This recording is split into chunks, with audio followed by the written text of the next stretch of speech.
What a night for Kansas basketball. The Jayhawks trailed at West Virginia for much of the game's first 35 minutes in a battle of ranked teams on Wednesday night, and then Kansas took off. The Jayhawks, who once trailed by 9 in the second half, held the Mountaineers without a point over the final 5 minutes and won a huge Big 12 game. KU beat writer Jesse Newell was in Morgantown covering the event for the Star along with Gary Bedore, and we caught up with Jesse at the airport before his return to Kansas City for SportsBeat KC, the Star's daily sports podcast presented by Big O Tires. It's Thursday, February 13th. Mostly, we hit on the great games by Marcus Garrett defensively and Isaiah Moss on the offensive end. Everyone stepped up late in the game, but those two were particularly good. Before we get to Jesse, though, let's hear the first comment from Bill Self after the game. This was from his post-game conversation with analyst Greg Gurley of the KU Radio Network. After Self, we'll pick up the conversation with Jesse Newell. It's probably about as good a road win as we've had since I've been here, to be honest with you. Not because we played great, because we grinded. Dot hadn't practiced since Saturday because he tweaked his knee. So I mean, he hadn't done anything. And we didn't tell anybody. And Marcus is still nicked up. And not to get anything out of Doak the first half. And then get physically whipped, but only be down 6. And, Norm, who did the scout, did a great job just telling the guys it's a long game, and they'll let you hang around, and then you got to take advantage of it when you hang around. And I thought the second half we played well. I thought we shot good shots. I thought we got the ball in transition. We just didn't make any of them.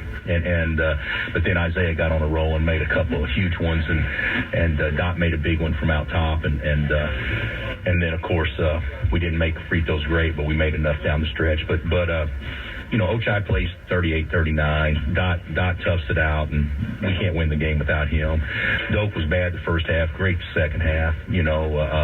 Christian gave us some good minutes. We didn't play hardly anybody second half. Isaiah was fabulous. But Marcus Garrett, God, he can guard anybody. He was the best player in the game and didn't score. Much. He was unbelievable tonight. Hey, Jesse, how you doing? Doing good, Blair. How about yourself? Doing fine. I listened to Bill Self's post-game press conference with Greg Gurley before he comes in and talks to you and Gary and other members of the media.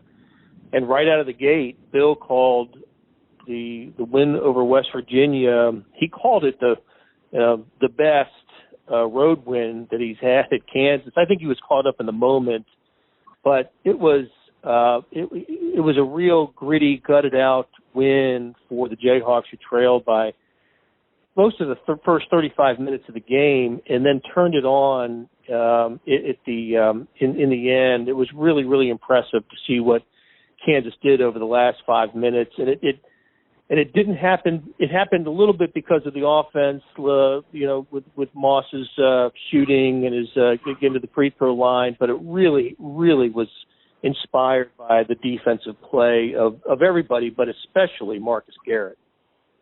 Yeah, and he's the one I wrote about. I kind of wrote about this.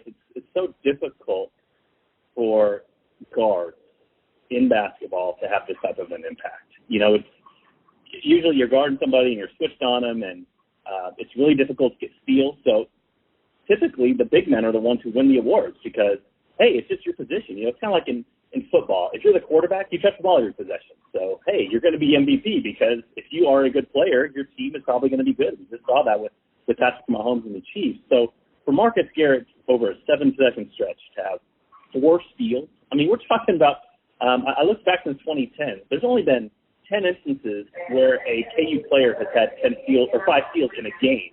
Marcus Garrett had 4 steals in a 7-possession stretch. So, yeah, remarkable defense from him, remarkable defense from KU. I think they didn't allow a point in the final 5 minutes or so, or maybe 1 point in the final 5 minutes. And back-to-back road games, KU has allowed 46 points to TCU and 49 points to West Virginia. I know there's some concerns about KU's offense. I know it goes up and down, but when you're playing defense like that, you have a really, really good basketball team. 19 points in the second half for West Virginia. And I thought the Mountaineers were kind of getting what they wanted in the first half when they built the 6-point lead. Toshibwe, I don't know if I'm pronouncing it right, 12 points at halftime. He had the big first half against KU in Lawrence, but again, wasn't able to generate much at all in the second half. And this was happening while, Udoka Azubuike was in, foul trouble in the first half. He sat because he picked, he came to the bench after picking up his first and his second fouls. And I just thought, boy, West Virginia getting out to a big, a substantial lead. It got up to 9 in the second half. But Kansas has been in this place before, trailing West Virginia, and the Mountaineers unable to finish the game. I think that this game has to be told from the Kansas perspective, but West Virginia has to just, no lead is safe for the Mountaineers when they play KU. I can remember a game in Morgantown a couple of years ago where the Jayhawks shot their way back into the game, and of course the famous comeback in Allen Fieldhouse when West Virginia was up 14 with about less than 3 minutes to play. It just must be incredibly frustrating for Bob Huggins to see his team blow big leads to Kansas. Yeah, and I think this is partly a product of the team that he has. And listen, West Virginia is really good. Ken Palm still has them, I think, 8th or 9th nationally.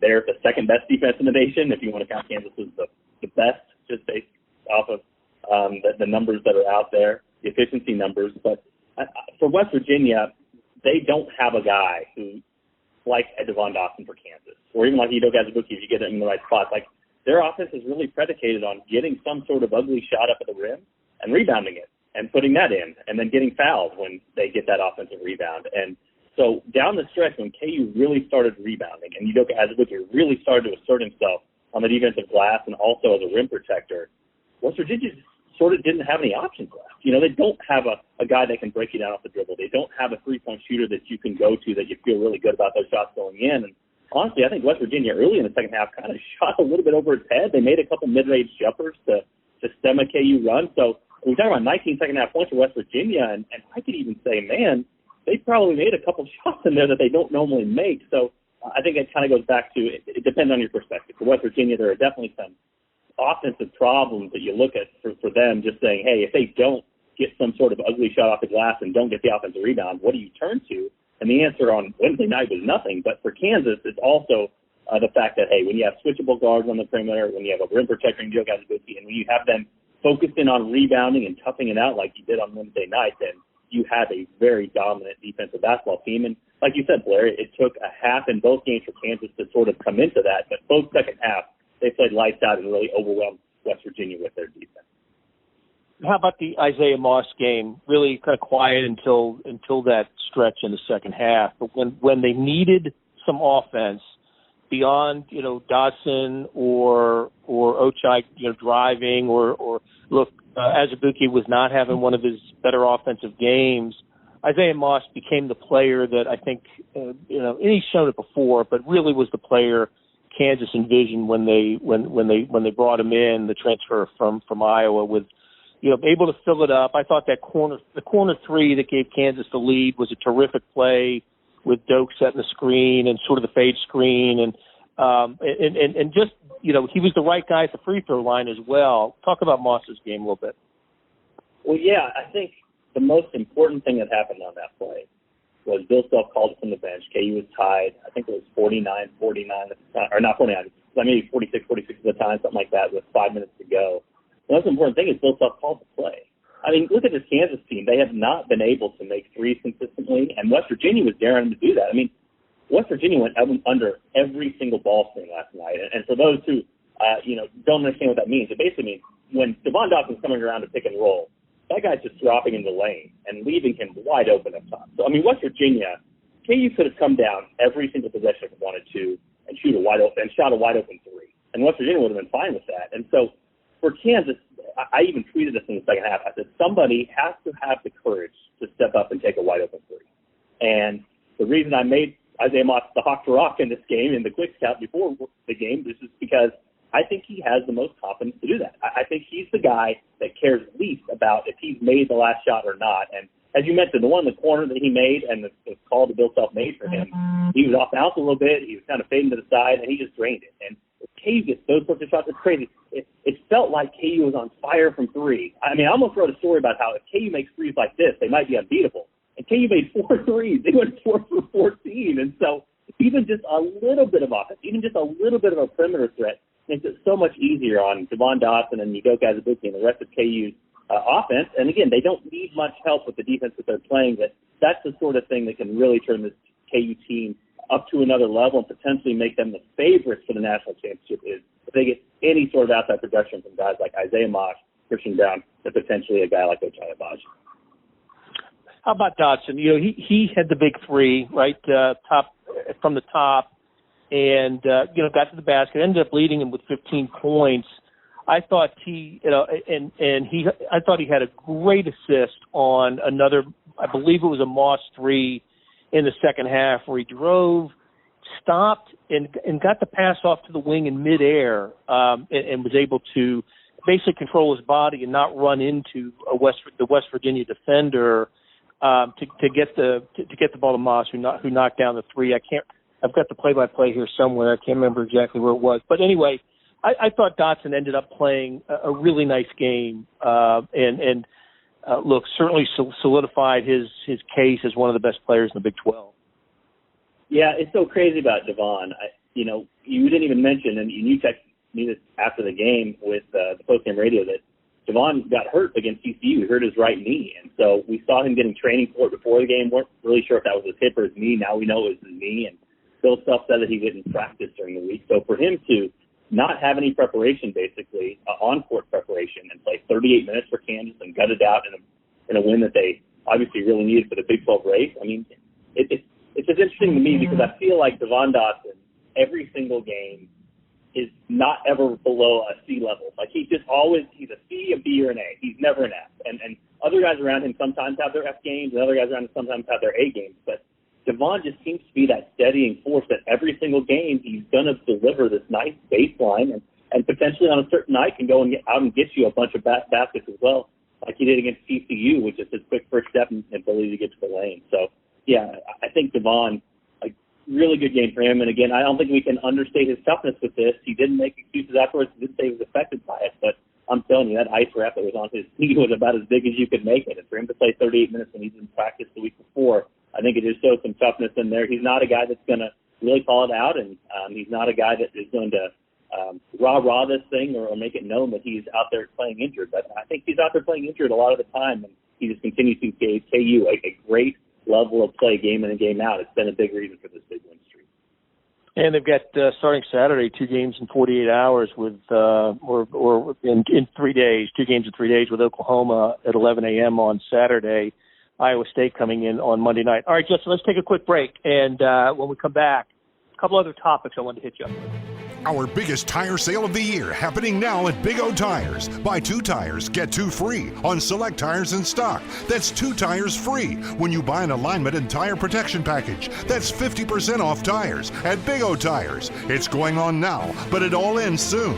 Buy 2 tires, get 2 free at all participating Big O Tires. Installation additional plus shop fee of up to 10% of non-discounted retail price, not to exceed $35. Hurry, sale ends Monday, President's Day. Hey, it's Blair. Hey, we have a special subscription offer for SportsBeat KC listeners, unlimited digital access to the Kansas City Star's award-winning sports coverage. Sign up now for 1 year of Sports Pass for access to all the sports news, features, and columns we have to offer. And it's only $30. That's a 40% savings off our regular rate. For your convenience, your subscription will automatically renew after the initial term at $50 unless you tell us to cancel. A lot of subscription services won't tell you that. They'll just sneak it on there. We just told you. Your subscription helps support the sports coverage of kansascity.com and the Kansas City Star. Please visit kansascity.com/SportsBeatKC offer to get this special offer. And as always, thanks for listening. And we're back from the break. Hey, Jesse Newell is with us. Jesse, working his way back from West Virginia, where he saw the Jayhawks defeat the Mountaineers 58-49 on Wednesday night. Jesse, I found it interesting. Kansas announced earlier this week of another jersey retirement coming up on Monday night. We mentioned Iowa State's coming into town for Big Monday. Marcus Morris going to have his jersey hung from the rafters, or be recognized. It's not a jersey hanging; it's just a name on a banner hung from the rafters at Allen Fieldhouse.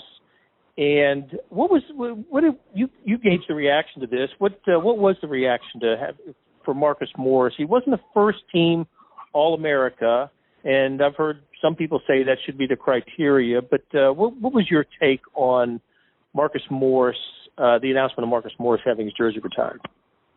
Yeah, I think a lot more people were more surprised than what I expected, and I think that's probably just a divide with me being around kind of the discussions that take place about this and being around the program, kind of hearing that side of maybe what it gets considered, and then fans who maybe want to reserve that spot for the best of the best of the best. And for Kansas, it's sort of difficult because maybe you don't remember Marcus Morris that fondly, and it was only 9 or 10 years ago, but KC's on such a really good stretch here lately that every season they have good players. They have elite players. They have players that win Big 12 Player of the Year. And so do you just not honor them because the bar is so high, or do you go ahead and honor them because they were good in their own right and good in their own season? So, we talk so much, and I hear this conversation about what is the criteria to get up there, what does it take to get up there, those sorts of things. And Blair, I just want to be honest with you. I think the criteria now is there is no criteria. I think the criteria now is Bill Self is the gatekeeper, and he's going to do what's best for what he believes is recruiting and the Kansas basketball program. So I think where he starts with is that Big 12 Player of the Year gets you in the rafters. So Marcus Morris is going to be up there. Monte Graham is going to be up there. Frank Mason is going to be up there. And at a certain level, you sort of understand that. I mean, if you were the best player in the league at a certain season, that's a good accomplishment. That's something to be recognized, that sort of thing. But I think the really interesting cases, I was surprised that Marcus Morris got this much discussion, but the really interesting cases will be down the line with Andrew Wiggins and then Joel Embiid, because I don't see a scenario out there where Joel Embiid is in the Basketball Hall of Fame, but does not have his jersey retired at Kansas. I mean, that doesn't make any sense to me. Now, Joel Embiid, whatever, played 19 games for Kansas, 20 games for Kansas, had the back injury, only played the freshman season. I get all that, but again, if you're trying to lure in recruits, if you're trying to put in the best names up there, the recognizable names, the names that people will know and remember and say, hey, that guy played at Kansas, and you have to include Wiggins and you have to include Embiid. And so I think it goes back to sort of the criteria thing, which is if there was standard criteria, I don't think there's any way that those guys would make it. But because there's not, and because, again, I think Bill Self has sort of been entrusted with this process, it's going to leave this in the future, at least as long as he's the head coach, to him deciding kind of what is going to be the criteria and who should be up there based off of the interest of the program.